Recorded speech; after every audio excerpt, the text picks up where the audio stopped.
welcome to this session. Welcome to Life of a Packet in Kubernetes, a network engineer's guide. Well done all of you. It's day 4 or 5 or 6, I don't know, I've lost track of Cisco Live. And you've brave souls, you've come to a Kubernetes networking deep dive. Even if you're new to Kubernetes networking, don't worry, you will learn a lot today. If you're already experienced with Kubernetes networking and Cilium, I guarantee you will also learn some new tricks. So, what are we going to cover today? I'm going to start with an introduction. I don't want to leave anyone behind. So we'll go back to Kubernetes networking essentials. We'll talk about how our containers that are being deployed by Kubernetes receive an IP address, right? The essential aspect of any network.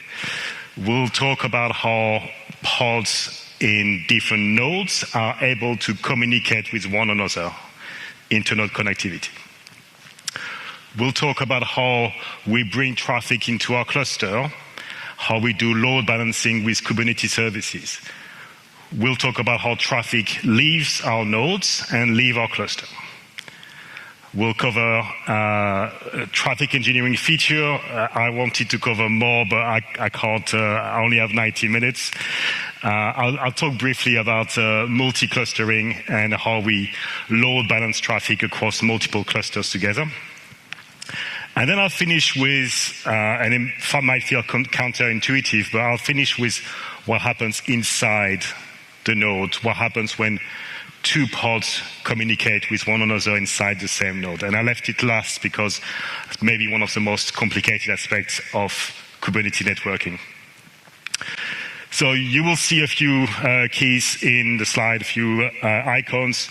Maybe it's for later, right? I'm not going to read all the text on the slide. If there's a bit of text, sometimes it's just for you to have as a reference for later on when you're reviewing them. You'll see the zoom button. That's when we look inside the packet. It's a life of a packet session. We're going to be looking at Wireshark output. We're going to be looking at headers. So just be warned. Right, so I should also just start with an intro. I'm Nico. I work for a company called Isovenant, and I will introduce Isovenant in a sec. My background is network engineer. I started my career about 20 years ago and did my CCNA, my CCNP, my CCIE. I was CCIE for 10 years, and then I just let it go because I thought I was kind of done with Cisco, and then I came back. What I do at Isovenant is one of the things I try to do is to help people understand what we do around Kubernetes networking, try to make it simpler. So I get to write some books. I did one on NSX when I was at VMware. Then we did a little book came out a couple of years ago, which was just as we joined Cisco, which was an introduction to Kubernetes networking, again for the network engineer. It's 50 pages. It's also an introduction to kind of similar to what I'm going to cover today, but today we're going to cover in more depth. And while this one is short, the next one is not. So we've got Cilium up and running, which is coming out on Wednesday. So I don't know if you've ever read like O'Reilly books, but they have a series of books like Kubernetes up and running, Docker up and running, Terraform up and running. We wanted to write something similar, but for Cilium, right? So it's heavy, 375 pages. It's like the biggest up and running book in the O'Reilly series because Cilium can do so much. Now, again, the good news is that we are going to have a free PDF available for you on isovenant.com. So if you scan, again, you can see how to get access to the portal. You'll have to put your details, it's a marketing thing, but, and then you will be able to access the book. If you're still in Amsterdam, in 6 weeks, I'll be back for KubeCon and we'll be doing a book signing with my co-authors, and you'll be able to get the book. Now, I don't want to show off, but it's already on Amazon.com, and it's already a bit of a bestseller. It's 1,521,605 in the whole book. So doing great. So we'll see how far I can go. But. Right. So the recap. So. Like I said, I work for a company called Isovenant, and people often get Isovenant and Cilium mixed up, so I like to just explain the difference. So Isovenant is a company which is behind open source projects called Cilium, Tetragon, and eBPF. Cilium and Tetragon use eBPF. eBPF is a kernel level technology, which is came out about 11 years ago now. You don't really need to know eBPF to use Cilium. You don't need to know any eBPF at all to use Cilium. But you're going to see more and more references to eBPF at Cisco Live, in the Cisco documentation, because more and more Cisco devices, they're running a Linux kernel, they use eBPF for advanced networking and security features. At least Tetragon here, you have Nexus devices now run Tetragon, embedded Tetragon inside the Nexus devices for self-protection. I'm not going to cover Tetragon today, but you're going to see more and more eBPF throughout the Cisco portfolio. Now, and again, if I had to summarize what Cilium is a software-defined networking for Kubernetes. Probably done some NSX or SCI or any kind of network virtualization technologies. Cilium is like the next generation, right? It's for software-defined networking, network virtualization for containers and for Kubernetes. Now, again, just want to start with the essential. This is the Kubernetes networking model. Right. Again, don't want to leave anyone behind. For some of you, this might be new. So Kubernetes, what it is, it's a platform that is a scheduler for containers. It will place containers onto nodes. And in Kubernetes, we refer to them as pods. And typically a pod is one or multiple containers. If a pod is made up of multiple containers, inside that pod, all the containers will share the same networking stack. Okay? They have the same IP addresses and same default gateway, same routing table. But again, to begin with, let's think of pod as a container. Typically, a pod is like a very small application. Often we refer to it as a microservice. And Kubernetes will place pods onto nodes. And again, for me, I think about it like I think about VMware, right? So you've got the vSphere will put virtual machine on different ESXi hosts. Here it's Kubernetes that will place pods onto different nodes. Right? It's kind of similar kind of concept. It will look at the requirement. It will understand how much memory or CPU a pod needs, and it will place the pod accordingly. And a node can be a bare metal server, or it can be typically a virtual machine. Again, this is Kubernetes puts pods on nodes, and when you have multiple nodes together, they make up a cluster. Again, we should all be familiar with this kind of terminology, clusters. We've heard this before. And in Kubernetes, what we mean from in the cluster type of deployment, we have multiple models. You might have one cluster for prod, one cluster for test, one cluster for pre-prod.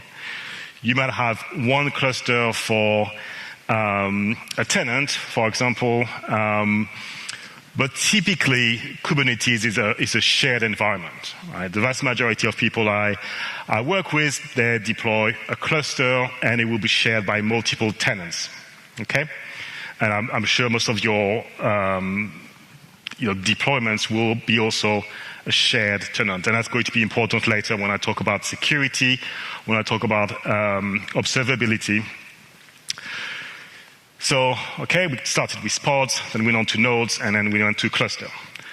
Now, there is a fundamental rule as far as Kubernetes networking go. is that, and this is listed here, every pod in a cluster will receive a unique cluster-wide IP address, and every pod in the cluster should be able to communicate with one another. Right? That's the rule. There's no, it's almost like the RFC of Kubernetes networking. Now, in order to enforce this model, you need a plugin, a container network interface plugin. We call it a CNI, and Kubernetes is a plug-and-play model. So you can bring your own plugin for storage, for runtime, and for network. So again, to enforce the networking model of Kubernetes, you need a CNI. And selecting a CNI is one of the first decisions you have to make when you start a Kubernetes project. Okay, and it's a bit like which vendor am I going to choose when I start a network project in my data center, in my WAN, etc. Now, there are lots and lots of CNIs, just like there are lots of network vendors. This is from the Cloud Native Computing Foundation website, and you can see that's all the CNIs. And the only one which has graduated, the only one with the kind of the highest adoption, the highest maturity, is Cilium. Cilium has kind of taken over from a GitHub Star perspective. It has become the kind of standard for Kubernetes networking. Okay? Your organization is probably already using Cilium. If you're running AKS, probably already using Cilium. If you're running GKE, you're probably already running Cilium.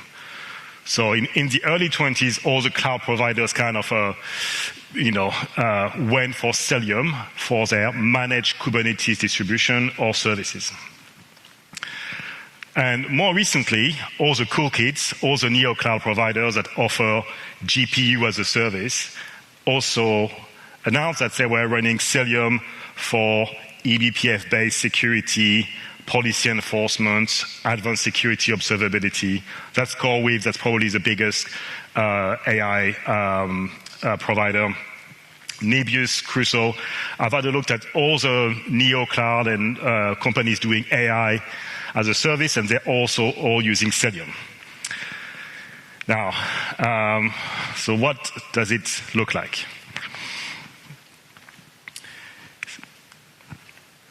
So I'm just going to show you an application, and it's a very basic.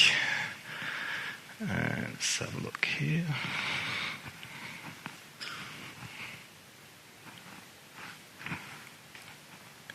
Not quite coming up yet. There you go. So yeah, we got it's a Cisco boutique online store that I added some cool products like my books. Yeah, I just couldn't help plugging it in once again. But if you want some socks, you can go. This is a live demo, of course, that is going to break on me. It will come back. It will come back. So you get the store, and it's a microservices-based application. And if we go back to the PowerPoint on that side, this is like a typical application you will have on Kubernetes, right? You've got multiple pods that have different roles in your environment. Some of them are used for the front end, some of them are used for the currency converter. There's a shopping cart. There's also a recommendation for different items if you want to buy them. And if I go into my cluster here, you will see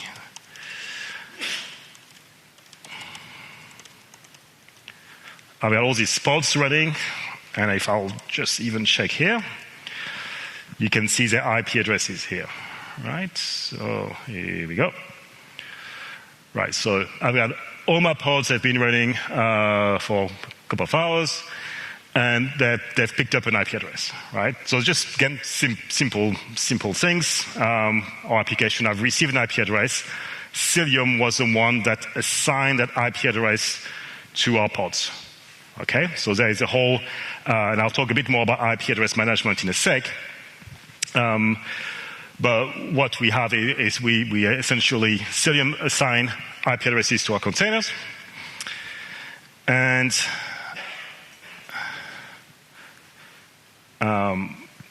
now what I want to show you here as well is this is a life of a packet session, right? So we are going to understand how packets flow across different nodes. There are a couple of things that we can use to help us understand how flows. So something you can do after this session to help your understanding of network, how network works in Kubernetes. This is a platform called Hubble, and as you can see, it's generates a service map, which is based on, it's very similar to NetFlow, right? So it essentially collects all the network flow in your environment and displays them as a service map. So you can see there is a recommendation services, there are payment services, all these services that you can see over there, right? But it's all built dynamically, and it lists here all the flows that you have in your environment. So again, that comes with Cilium. That's part of Cilium. As part of something called Hubble. So that's one tool that you can use for this. The other tool, and I couldn't help myself but to go and use some AI. The other thing you can do is you can also interact with your cluster by asking your cluster what are the flows. It's a kind of cheating when you're still trying to get your head around it, but let's have a look. Connect to my cluster and show me all how pods communicate inside the cluster. This is what live demo. Let's try again. Connect to my cluster and show me all the flows and how pods communicate with one another. Hang on. Not working. I'm going to have to type. Hang on.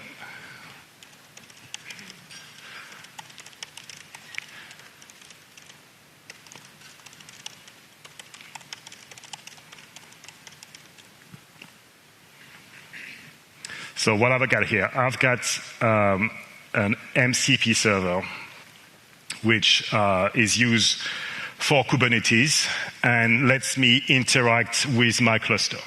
Right? That enables me to go and I let my AI agent that I've configured through Copilot in VS Code interact with my cluster and pulling information from it, and it's going to go and tell me. Here we go. You see it running. It's running. I've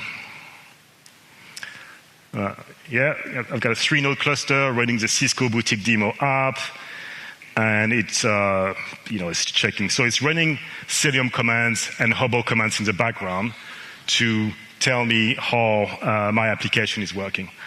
Again, this is something you might want to do. Here we go. So the voice didn't work, but hopefully you can see. It's just something you can do in the future. Use AI to help you further your understanding of how packets communicate in your environment. Okay? All right.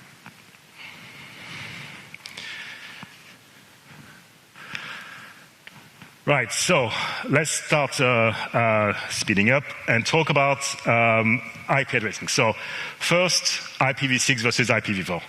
Now, I'm a big fan of IPv6. I'm sure many of you are already running IPv6, aspire to run IPv6.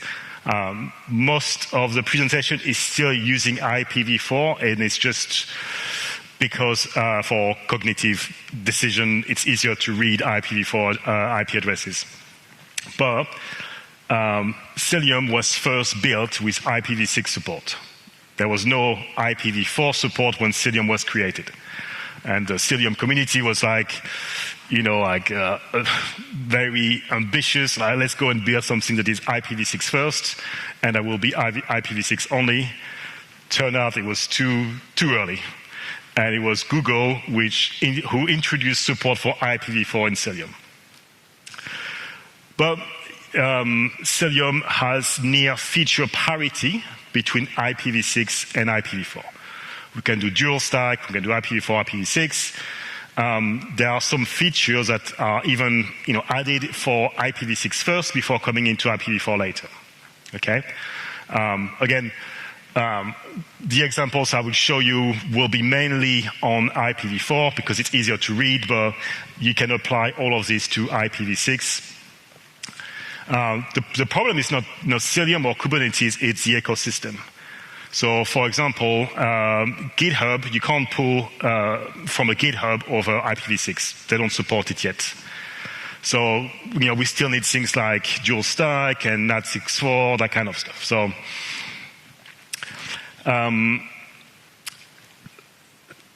now let's go again. Start with the essential is how do we get an IP addresses in Kubernetes. So nodes, as I mentioned, typically it's a bare metal server or a virtual machine.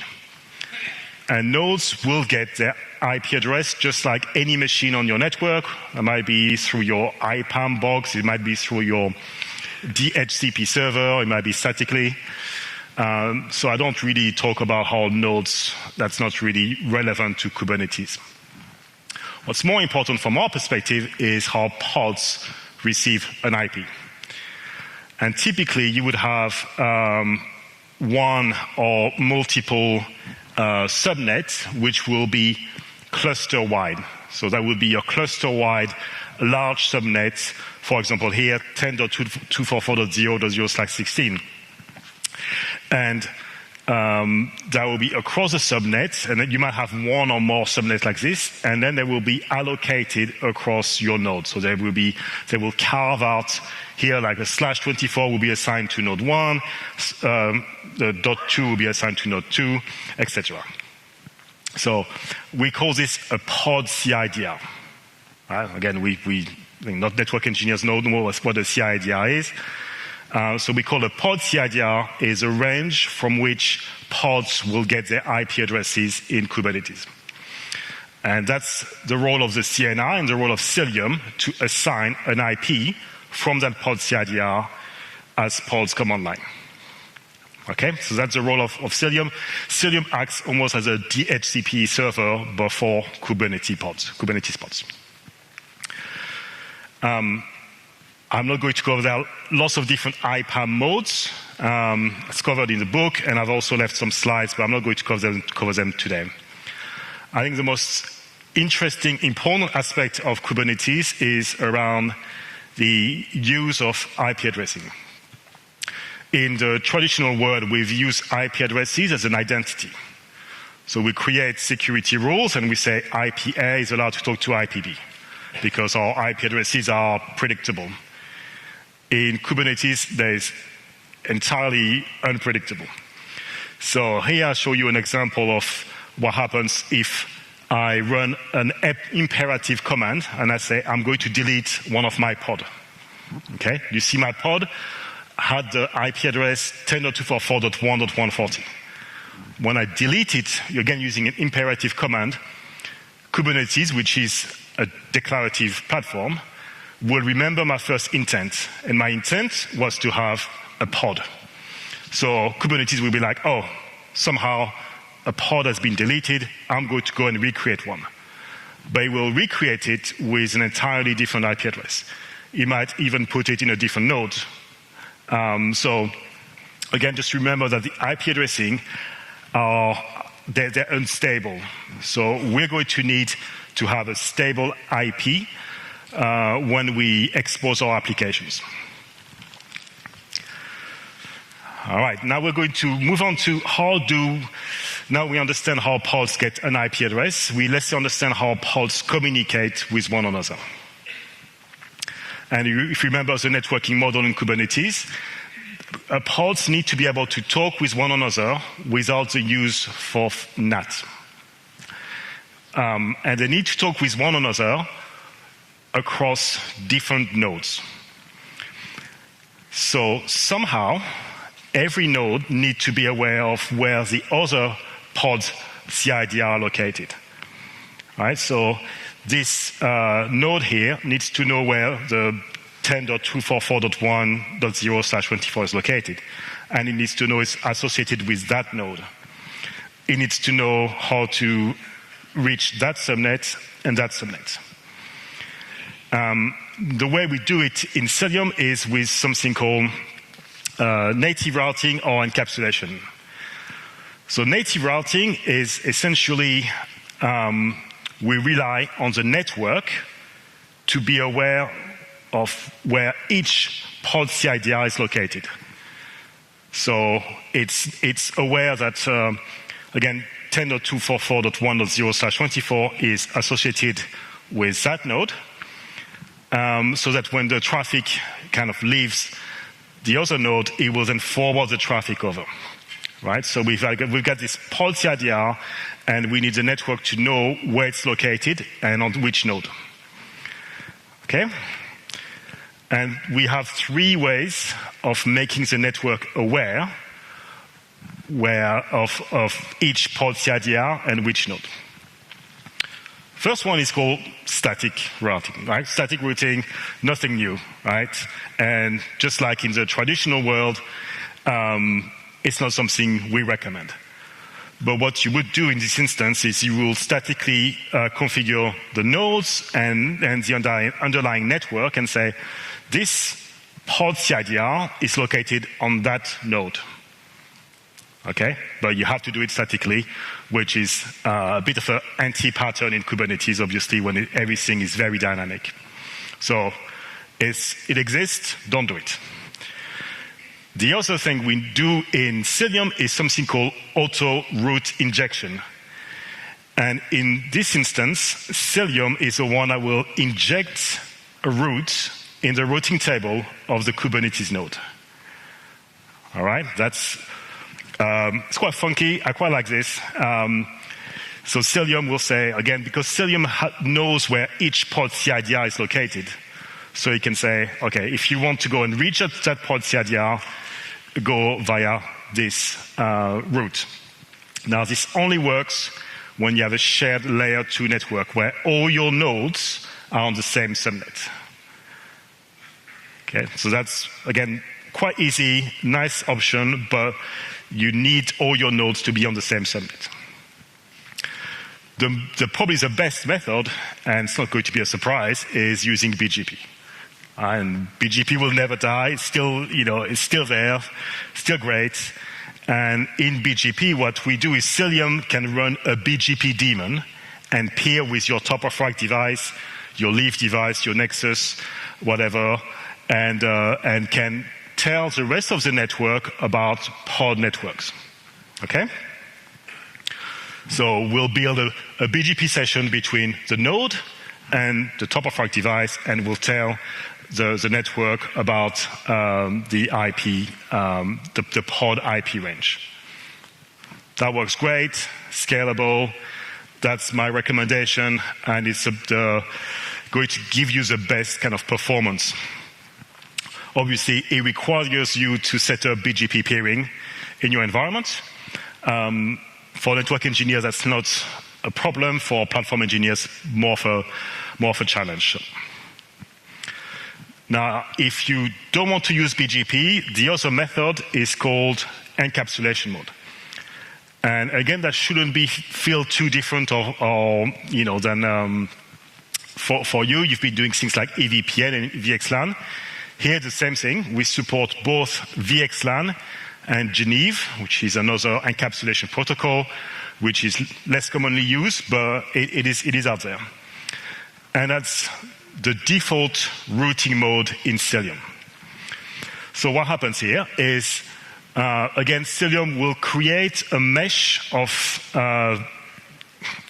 overlay tunnels, again using VXLAN or Geneve. and will point towards the other end of the tunnel and say, if you want to reach that pod CIDR, I will send that traffic across through that tunnel. That works great, and that we use it as a default because it has no requirements on the network. Right? There's no need for to peer to set up BGP on the top of rack device or anything like this. And from the network perspective, this just looks like traffic between two nodes, right? It looks like UDP traffic between 172.18.03 and 172.18.04, right? So that's often how people get started. The only thing you need to know is that comes with a bit of a price because you're encapsulated, so you are adding a overhead. It's not the VXLAN header is not massive, but for some people who are looking at the highest kind of performance, they go for native. But often people get started with VXLAN encapsulation mode. And okay, let's have a look at the inside the packet in Wireshark. So again, you see this is the original packet, 10.244.16, 10.443.96. I've just made a curl from one pod on one node to a pod on a different node. And it's encapsulated into a UDP packet, 8472, that's a port used by VXLAN. And you can see the VNI and the identification and the VXLAN header, right? So again, this is just packet between, encapsulating between different nodes across the network. And the return packet is going to be the same. Okay? And I've left it as a reference, but Geneve is is exactly the same. You have a Geneve header instead of a VXLAN header. All right, we good? All right. Cool. Now, we understand how packets get an IP address, how they communicate across different nodes. Now, what we want to do is we want to start understanding how we do load balancing. We want to start understanding how we start exposing our applications that are running Kubernetes to the outside of the network. And Kubernetes services is one of the things I found the most difficult to get my head around. It's just the terminology. It wasn't written by a network engineer. It was written by a platform engineer or Linux person. It doesn't really make any sense to me. But I think of Kubernetes services as a virtual IP. And if you've been doing load balancing, you typically set up a virtual IP, and then you have a backend of like real servers. And that's kind of a similar thing. Kubernetes services is like a virtual IP for Kubernetes, and it will be fronting pods. Okay? So then traffic will hit the Kubernetes services IP, and it will be load balanced between pods. Okay? And there are three types of Kubernetes services. The first one is called a cluster IP service. And that's an internal virtual IP, which is used for internal load balancing. So if I have a pod in the cluster that wants to reach an application, because IP addresses are unpredictable, we want more of a stable IP. Right? That's why we use cluster IP. So what we'll do is, again, the traffic will hit the cluster IP, and it will be load balanced randomly between our backend pods. Only the backend pods that are healthy. If there are some that are unhealthy, we'll ignore them in the load balancing algorithm. So cluster IP service just used for internal load balancing. Now, stay with me. We have node port service. That's when we expose an application externally. Again, you always have to think of Kubernetes The first time you start playing with it, it's kind of a black box. You don't really understand how it interacts with the rest of the network. Node port is a way to expose an application, and again, it took me a little while to get my head around it, but essentially it's destination NAT. We set up destination NAT on all the nodes on the same port towards a specific application. So an application will be assigned 30,000, for example, and you will open the same destination node, destination NAT rule on every node. Now, that's the easiest way to expose an application to the outside of your cluster, and again, what people start with. The problem you have here is your nodes are, there's no kind of load balancing between your nodes kind of built by default. If you're a client and you don't know whether that node is healthy or not, so you still have the same problem of how do I know where to send my traffic to? You also need a virtual IP which sits outside the cluster. And that's what we have in a Kubernetes load balancer service. And again, that's something I found quite challenging to get my head around, but that's almost like an external virtual IP which sits in front of your cluster. And when traffic hits that virtual IP, it will load balance between all the nodes. Okay? And we're going to use the load balancer service for the next 20 minutes as well. So, recap. We've got cluster IP, internal virtual IP.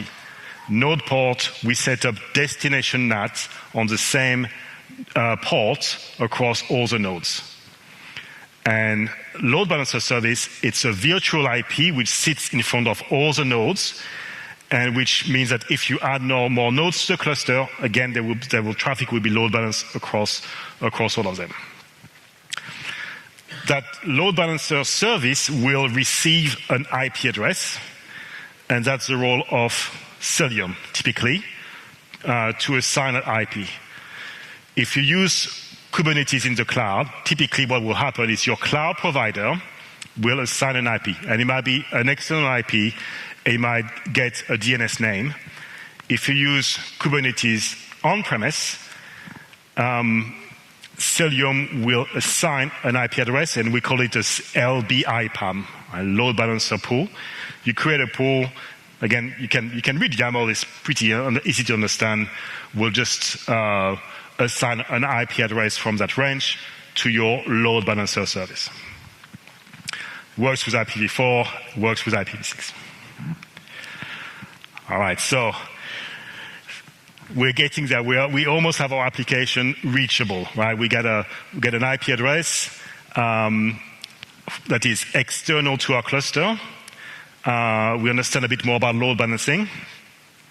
Now we need something more. We are missing a component that we have in the traditional networking space, which is layer 7 load balancer, reverse proxy, SSL offloads. Many of you probably are using like F5 big IP to do this, right? How do I bring traffic into my environment? How do I apply HTTP rules? How do I modify headers? How do I do load balancing? And the way we do it in Kubernetes is through something called ingress. So we call it cluster ingress.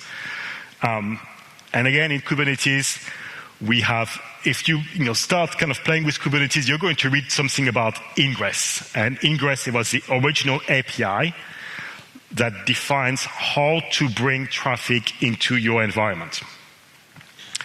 Gateway API is a successor, so if you have a project with Kubernetes, I recommend you start with Gateway API. That's a new way, again, the new standard. If you think about, again, RFCs, it's like an RFC of Gateway API superseded the original RFC, which was ingress. Cilium has Gateway API support, has ingress support, and again, can redirect and do load balancing in your environment. So when you create a gateway object in your cluster, a gateway will be created. And the gateway will get an IP address, which will be a service of the type load balancer will be created, and will get an IP address from the LB IPAM pool. Okay, so hopefully we start connecting the dots here.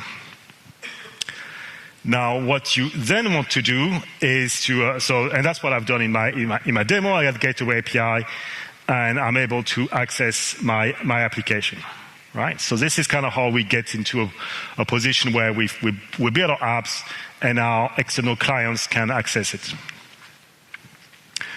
And you can do lots of funky things with Gateway API, right? You can do what we call path-based routing. So if I try to hit domain name /bar, I will send that traffic to this specific service. So if you make a request based on, we can route traffic based on the path, the HTTP path, the HTTP header. We support gRPC. We support things like TLS termination, SSL offload. So this is what I've got in my demo environment. And show this. So as you can see, initially what we had is not secure 172.18.255.200. And then what I've done is I've added a certificate, and I'm doing SSL offload. Right, so you can see it's not unsecure now. I can access my online boutique over a proper domain name and through a certificate. So again, many of you would have done things like SSL offload or TLS termination. We support this with Gateway API. So traffic from your external client to the gateway will be encrypted, and traffic from the gateway to your services will be clear. Okay? And we can even do things like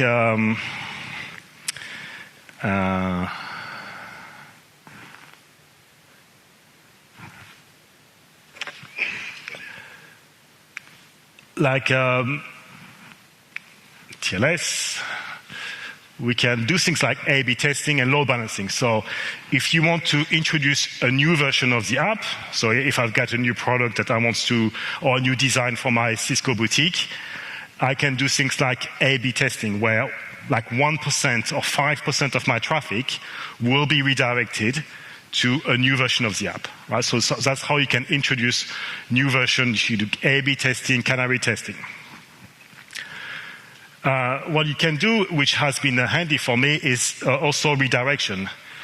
So I had the Cisco legal team get in touch, and they were like, you have to stop this Cisco boutique demo. People think it's a real thing. So now I've got a redirection so that if you hit boutique.cilium.rocks and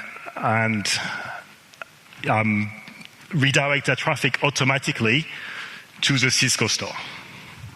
All right, so that's just I'm just being silly, but it's just a way to you can use Gateway API for things that are at the application level, right? So you can do things like redirection. So I'm sending a 302, and that traffic will be redirected to a site of your choice.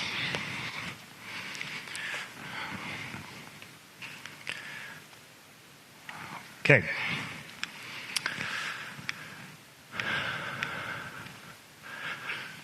Right, so that's what happens if I make a curl request, you can see that traffic. The reply from Cilium, from the Cilium gateway, was a 301, and it told the client to use that website. That's why automatically my client was redirected to that website. Now you can see something called server envoy here in the reply. And again, this is kind of we're going into more of the details here, but that's what you're here for, is we use a little proxy inside Cilium.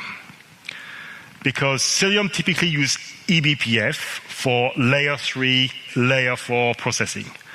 And eBPF is great for this, super fast. But eBPF doesn't naturally support layer 7. So what this means is Cilium comes with a little proxy called Envoy, which is an open source tool, which is also part of the Cloud Native Computing Foundation. And Envoy will process that traffic, and then we'll send it back to the original client.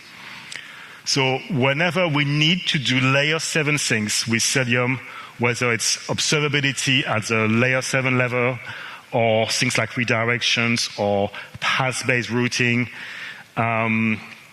or network security based on above layer 3 and layer 4, we need to direct that traffic to Cilium, right?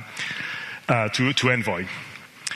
And that comes at a cost. And again, I'm not here to tell you that Cilium is perfect, at everything. This is a bit of a kind of a gotcha that people don't necessarily realize. If you're using Cilium to do layer 7 processing, sometimes, again, it comes with a cost. So we documented this in the book. And again, this is like done on our local environment. It's not like a formal benchmark or anything. But without Envoy, you can see the transaction like with 244. And then it goes down to 122 once we enable it. So just something to be aware, once you enable layer 7 processing, traffic will be forwarded to a little proxy called Envoy, which is running on your node, and traffic might be affected. Okay. Now, we've got this external IP, that's 172.18.255.200. And what we want to do next is we want that IP to be known to our clients. And the way we do it is with a couple of different methods. We call it layer 2 announcement, and that's essentially ARP. So what happens? Again, that IP, we need to make it known to our clients. A way to do it is to essentially for one of the nodes to say, I am the owner of that load balancer IP. So your client will say, okay, I'm going to make an ARP request and say, who's got this IP address? And this one, which is CanWorker 2, that's the lease owner of this IP address, will reply with its own ARP MAC address, right? Just kind of standard ARP behavior. That works, again, this is good for home labs, not necessarily good for production. And we also support IPv6. In IPv6, we don't have ARP, we have neighbor discovery protocol, so we use neighbor solicitation and neighbor advertisement, but it kind of works exactly the same. Now, what happens when a node fails? Well, there is going to be a time where your client has still the old MAC address cached, right? So what we can do is we can send gratuitous ARPs to tell the client that the IP address has changed. But, there's a bit of, there's going to be some impact when your application is being, when your node is reloading. So layer 2 announcement works great in the lab, works great in your home, in your, maybe in pre-prod. But for production, what you want to do, again, is BGP. I talked about how we can use BGP to advertise the pod IP range. You can also use BGP to announce the service IP. Okay? The service IP is, again, what we use to make our applications accessible to our cluster. So BGP will advertise the service IP. And just for reference, I kind of explain how you configure it. Not really the focus of the session. Again, the book will help you there. But again, we use a BGP daemon. It's a bit like FRR. It's a different one. It's called Go BGP. And we support most of the traditional BGP features. Custom timers, eBGP multi-hop, MD5 authentication, attributes. And in the enterprise version, so again, I kind of skipped over this, but Cilium comes with the open source edition, and iSurveillance has a commercial edition with support, which you can buy through your Cisco contract, of course. And iSurveillance Enterprise provides more BGP capabilities, so things like BFD for faster detection. And you can see here I've got route summarization. So instead of advertising individual IP addresses to the rest of your network, you can aggregate into a larger subnet. And I'm just going to mention we have a couple of new features which have been added. We've got route reflector, and we've got EVPN support. If you're interested in this, just ping me on LinkedIn. I'll be sharing more information about this. That's literally brand new. We've been showing this at the booth. If you're curious after this session, you can still go and get a demo. I think they're super exciting to be able to kind of pair with border gateways and just treat your Kubernetes cluster just as an extension point to your EVPN fabric. So again, we'll be sharing more information about this in the next few weeks and months. But I can show you a demo, but it's kind of underwhelming in some ways.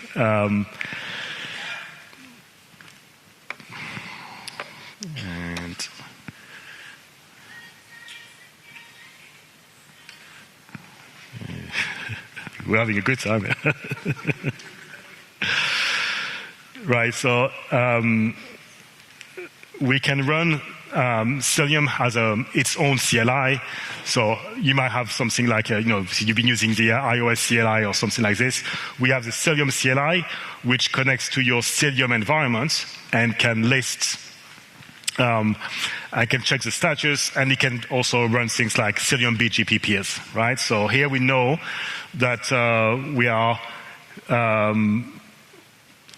our Cilium nodes are pairing with a remote device. So what I've done is I've set up a FRR virtual router, and I'm pairing with it, and I'm advertising my service IP. You can see I'm advertising 200/32 and 201/32 to my remote device. And if I check on my FRR, and I'm running this as a container, it has received this IP address, two IP addresses, /32, and we can do things like ECMP, which is another reason why you might want to use BGP over layer 2 announcement. So again, if you're I would recommend, if you want to connect your Kubernetes cluster to the rest of your network, use BGP, pair with your top of rack devices. If you're curious about EVPN, give me a shout and we can talk. All right, we're on time. Now, this is one of my favorite features in Cilium, and it's something that took me actually a while to get my head around. So I first looked into Reddit documentation. They kept talking about masquerading. I was like, what on earth is masquerading? Masquerading is a form of source NAT.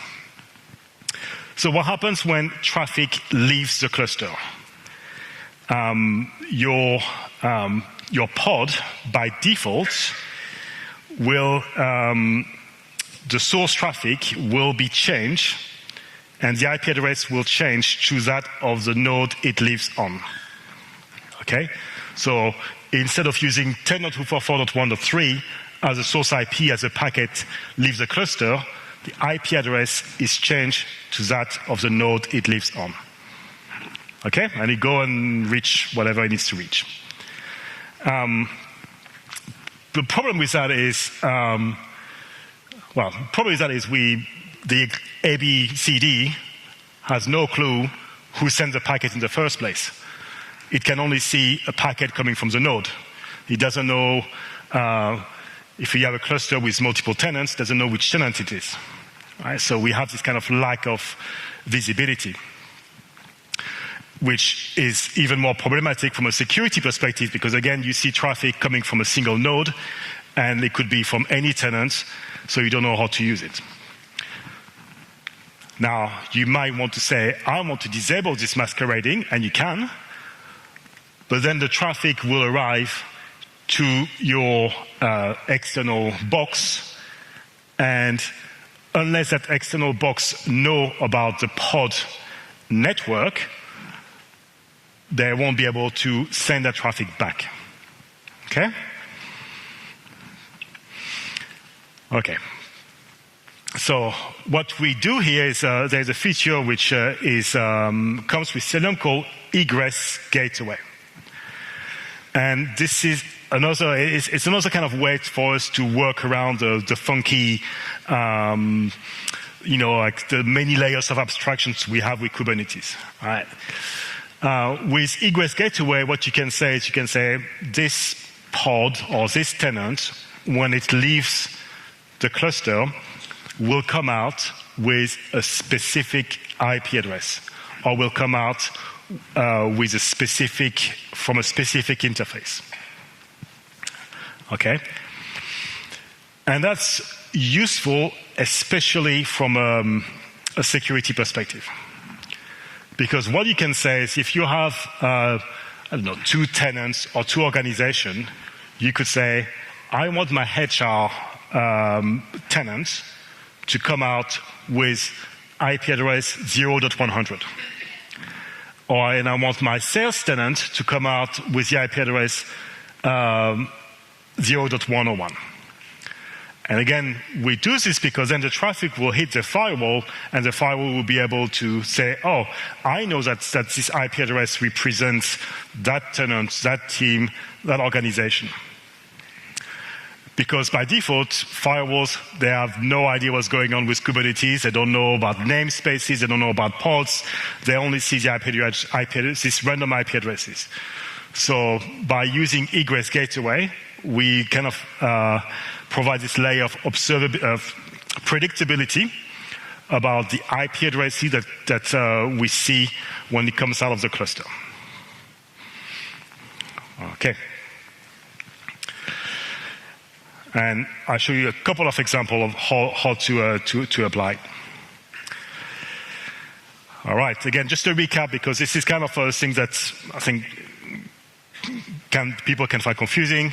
By default, the IP, when we send traffic from Kubernetes, it's masqueraded to the source, to the IP of the node. But with egress gateway, we have a more predictable IP as traffic leaves the cluster. Okay, next, quality of service. Now, how does quality of service work in Kubernetes? And for some of you, you'll be like, well, I don't care about quals, I add more bandwidth, right? This is kind of how we've solved quals in the past 20 years or so. In Kubernetes, again, think of it as a shared environment. You might have a situation where you have multiple tenants, and you might have one pod which is hogging all the bandwidth. So you have, it will be uploading or downloading lots of bandwidth. And you might want to enforce some level of traffic shaping. Okay? We can do it with Cilium. We call it Cilium Bandwidth Manager. It's just a very dead easy way to apply it. You just add a label. We call it an annotation, to be precise. And you say, I want my pod to be limited in egress to 10 megabytes. And it just works. So this is a test I did on Azure Kubernetes services. Again, by default, without it, if I run some tests between two pods, I get 9 gig of throughput, right, using netperf. As soon as I apply it, I'm down to 9.54. This is it's kind of a secret feature that very few people know about in Cilium, but it can come in handy, again, in kind of multi-tenant environments. All right, I'm on time. It's a lot. I told you. I warned you at the start. This is going to be intense, and we're looking to packets, and we have a bit more of this, but hopefully you're learning something new today. Cilium is and one of the reasons it's become popular is how flexible it can be. On average, we've worked out that people use about 7 or 8 networking tools in their environment. We did a survey last year, so and typically what people have been doing is they've been deploying one application, one networking tool for one use case, like multi-clustering or encryption or observability or load balancing or proxying. And I think the reason Cilium has become popular is we can do a lot of these things natively. So instead of installing lots of different tools, you can just use Cilium to do a lot of things, and hopefully a lot of things well. So one thing that Cilium does is encryption. That's an optional feature. Maybe you might not need it if you're already running things like MACsec, or if your underlying network is already encrypting the traffic, you might not need it. But if you're running, again, in a shared environment, you might want to encrypt the traffic and meet some regulation. You might need to encrypt the traffic in transit. So Cilium can, again, do it natively and encrypt the traffic between pods located in different nodes. Okay? We actually have a couple of different options. We support IPsec. Again, we kind of recycle all technologies, but if they work, why not? IPsec works great, and we can choose the type of algorithm, the cipher, and again, encrypt all the traffic, and essentially kind of do like VPN between different nodes. The only thing with IPsec is you need to manually rotate all the keys and certificates. The alternative is using something called WireGuard, which is a new version of IPsec, which is more they kind of force you to use a specific algorithm, and they automatically rotate certificates. So you can choose either way. WireGuard is probably easier because, again, you don't have to do the whole key management. And this might be a bit much, but essentially what I'm showing you here is what happens. So many layers of encapsulation and encryption. And imagine if you send that traffic, this is what happens when you encrypt traffic on top of VXLAN tunneling. Right? So you always have to think, okay, I take my original packet, I'll encapsulate into a VXLAN packet, and then I encrypt it. And then that might be sent onto your physical network, which again might have an overlay.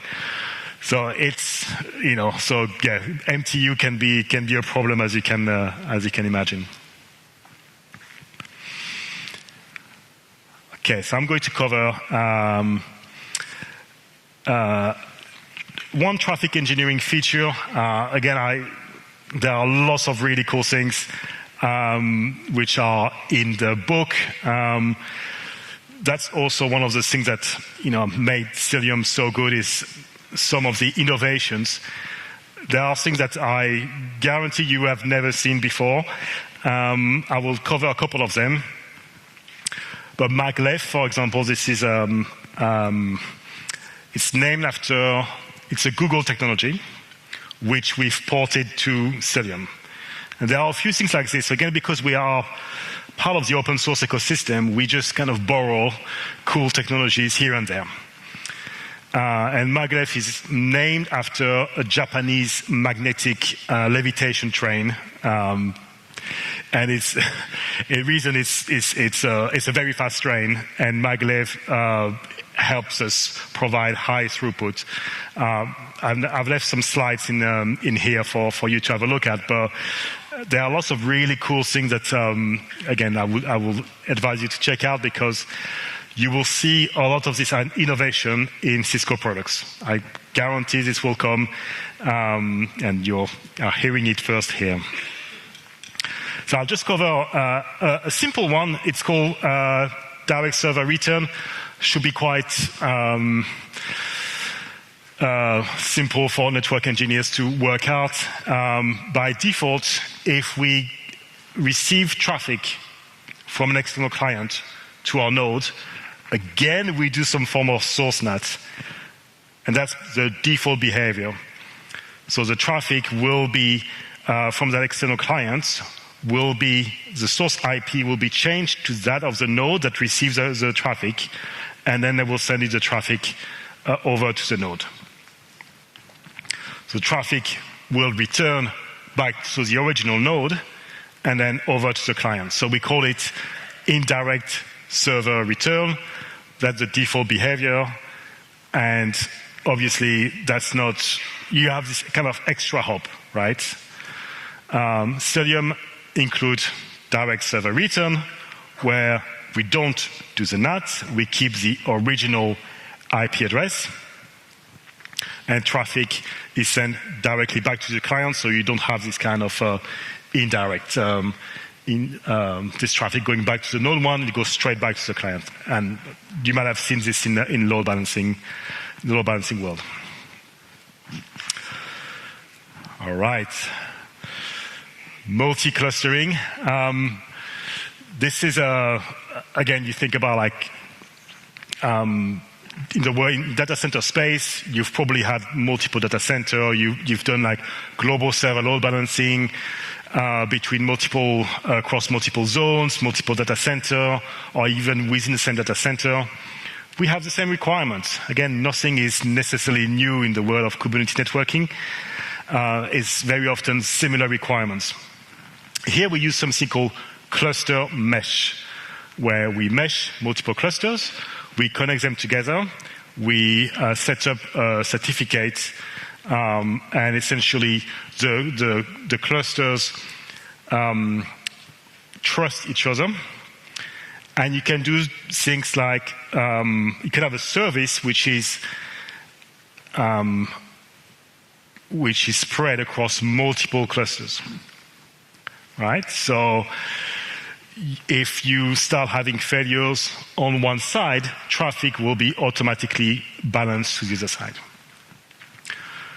What's interesting is what people have been doing with this is things like doing cluster mesh across availability zone in AWS or across VPCs. Because, AWS, for example, not blaming them, they had this big outage in October, and people have been asking me, like, how do I work around this kind of thing, right? So we have Cilium users that do cluster mesh, again, across multiple AZs, even between different clouds, right? So they will mesh one cluster in AWS with one cluster in Azure. So again, to kind of protect them across a cloud-wide outage. And yeah, just a very nice feature. You can see here we've got, and this should feel a bit like a load balancer configuration, right? You've got your front end, which is your virtual IP, and you get your backend. And your backend are spread across 2 clusters, across different sites. So again, if one of them fail, you've got a failover. And you can set some affinities. You can say, you know what, I prefer the traffic to stay on that side. prefer the traffic to stay local, because why send the traffic over there if you don't need to? So, and that's probably fine. And the good thing is, obviously, if both your pods on that side fail, traffic will go to the remote sites. And I share an example here. Again, I will leave this as a reference in the slide for you to have a look. But again, it's just similar environment. We encapsulate the traffic, and inside the original packet, we've got the pod, one pod in one cluster talking to a pod in a different cluster. All right, so we've got the last topic I was going to cover is intra-node connectivity. And again, I cover it last because there are some really funky things here. But the way we connect pods to the underlying hosts is with something called a virtual Ethernet. Right? Again, you know about Ethernet. We have a virtual Ethernet cable that connects our container back to the host network, right? And you can almost think about it as VRFs, right? You can have the container as its own VRF-like, and we use a virtual cable to connect it back to the virtual, almost like the default VRF. So it's a virtual Ethernet. There's a tool that I will recommend if you're interested in kind of visualizing this. And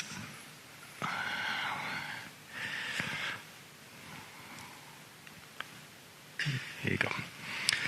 This is called EdgeShark, and it's a tool that lets me visualize the internal piping in my containers.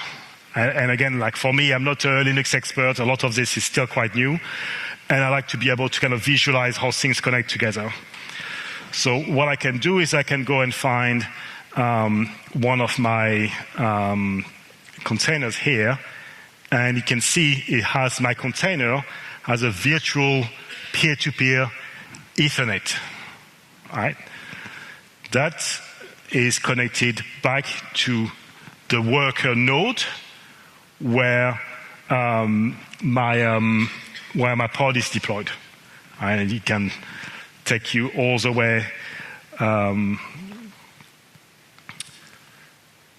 way here. Okay?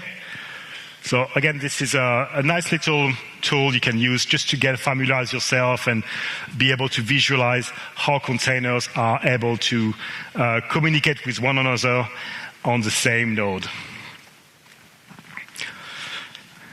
Now, I want to talk about a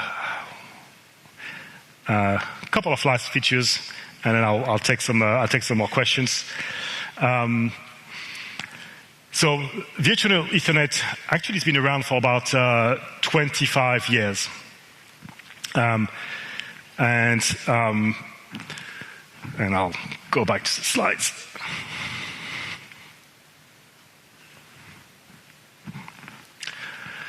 And again, that's the way we connect a pod to the rest of the network.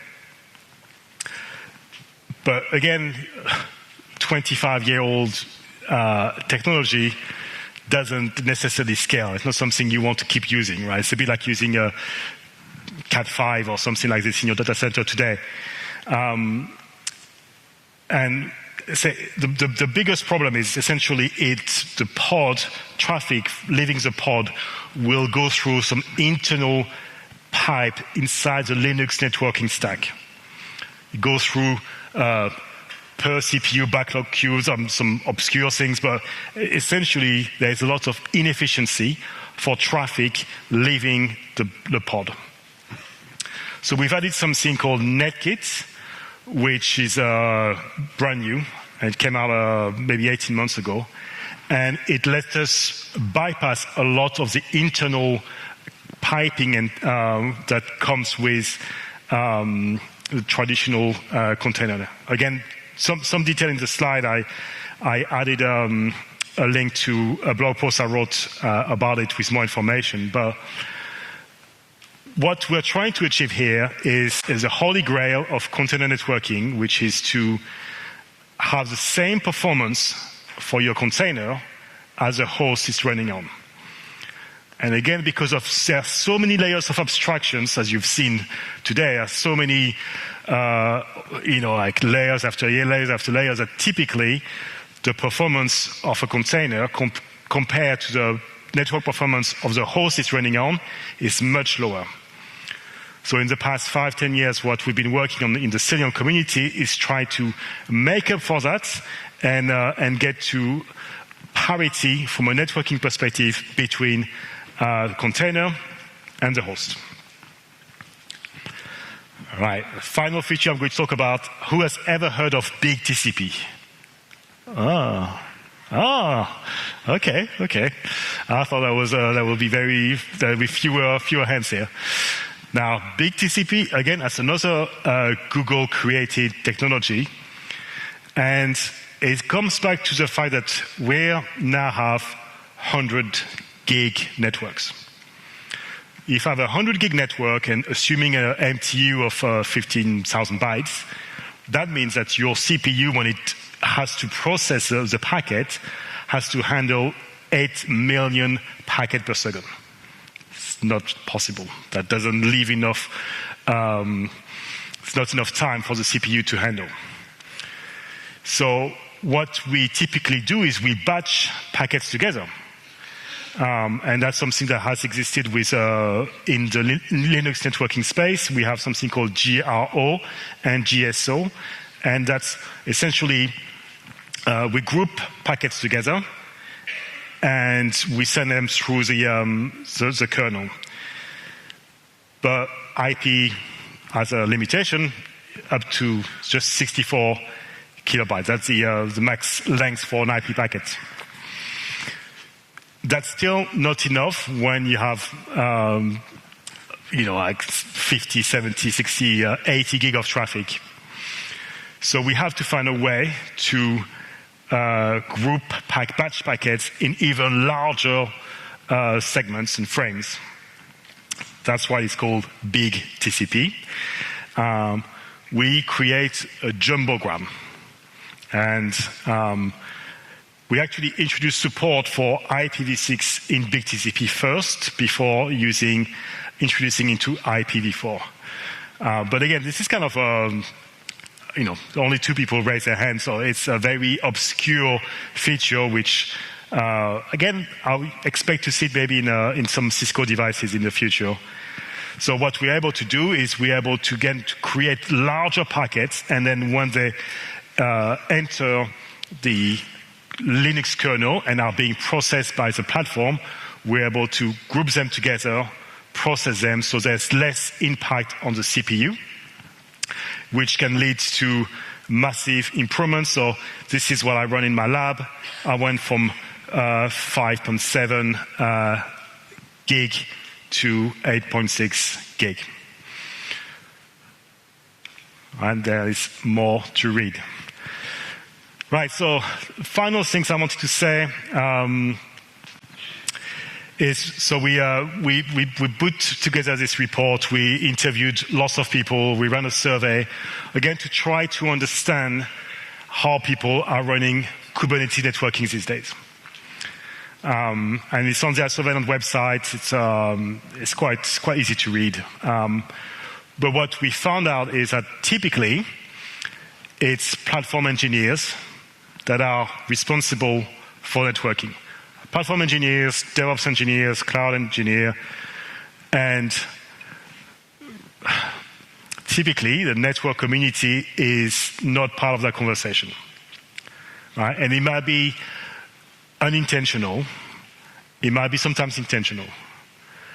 And again, it might be fair or unfair, I don't know, but I guess what I hope from this session is that you feel more confident about Kubernetes networking, that you're curious, and that you'll be part of the story, you'll be part of Kubernetes. And that's it for me. Thank you very much.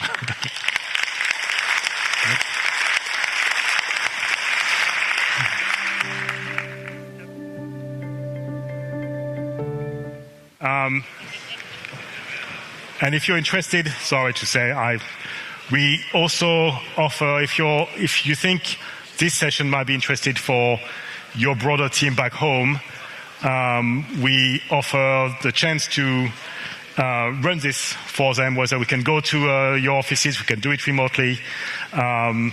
Just sign up. I'm going to leave this here. No pressure, just if you're curious. Okay.